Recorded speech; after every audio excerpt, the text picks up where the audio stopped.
Welcome to my virtual classroom. Today, we will be going over Standard RL 7.2. Determine a theme of a text and analyze its development over the course of the text. Provide an objective summary of the text.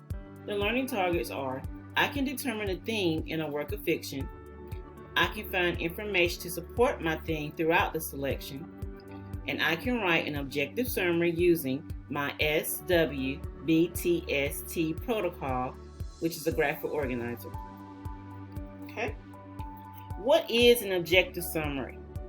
Say you just got into a water fight with your brother in the backyard. It started innocently enough. He asked for a glass of water and you brought it over, but you tripped and spilled the water all over him. So he picked up the garden hose and doused you. Of course, you grabbed the garden hose and doused him back. Then your mom arrives. What happened, she says. He's the biggest jerk in the world, you might yell. I didn't do anything, your brother might yell back.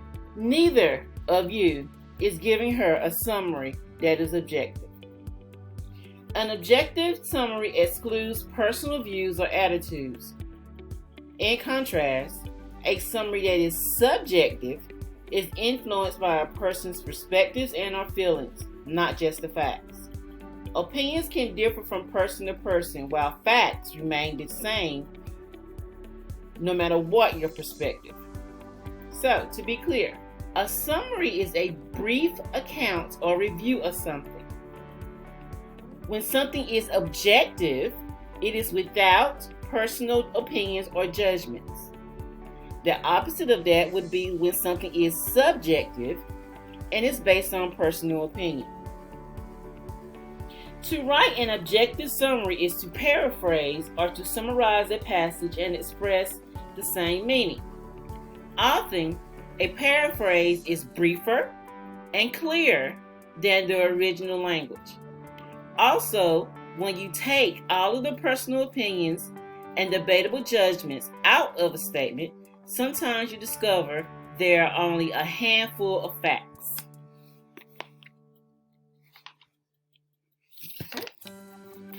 Things you need to remember.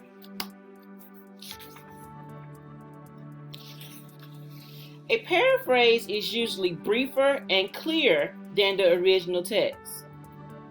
The opposite of subjective is objective. If something is free from personal opinion or judgment, it is objective. What is another name for an objective summary? And that is a paraphrase. Is the following sentence an objective summary? I didn't like any of the racers I saw at the track this weekend.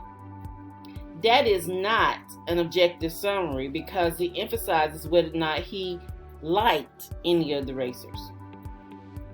An objective summary would be to say there were racers at the track. Is the following sentence an objective summary? The Declaration of Independence says that we were all created equal and should be all free. That is an objective summary. It simply states the facts. It does not give your opinion. Okay. On the screen, you see a anchor chart that gives you an overall overview how to write an objective summary. And remember, you stick to the facts. Is what you're writing a fact or not? Okay, it needs to be a fact, not a judgment. Leave your personal opinions out. Next, choose what's important. Don't choose random facts. Include only what matters most. Thirdly, put it in order. What's a clear way to explain what you have just read? Start at the beginning. Make sure everything's in the right order all the way to the end. This is chronological order. Often it is the best approach to take when you're writing an objective summary. And lastly, check your facts. When you're done, check what you've written against what you've just read. Can you find a source for everything you've written? If not, leave it out. It's an opinion. Okay? If you have any questions on your further understanding of objective summary, please do not hesitate to ask your teacher. Thank you. Have a great day.